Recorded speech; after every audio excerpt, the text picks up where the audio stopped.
ঈদ মোবারক। আমরা এখন আসতেছি কোরবানি দেব সেখানে কোরবানি দেওয়ার জন্যে গর্ত করে নিতেছি। গর্ত করার পর তারপরে গরুটাই করবো। দেখেন গরুটা নিয়ে আসছি কোরবানি দেওয়ার জন্যে। গরুটার অনেক শক্তি, 4-5 জনে ধরে আটকা যাচ্ছে না, এতটা শক্তি যে 4-5 জন ধরেও আটকাতে পারতেছি না।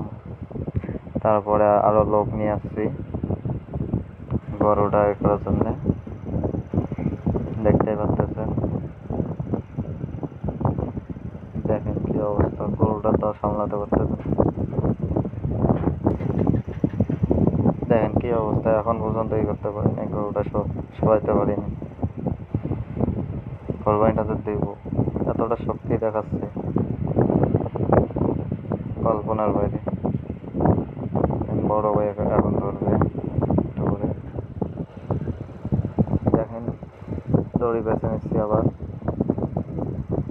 এতটা শক্তি দেখাচ্ছে 3-4 দিকে। দেখেন এই দেখেন কি অবস্থা, এই দেখেন ছুটে গেছে, খুব শক্তি দেখছেন।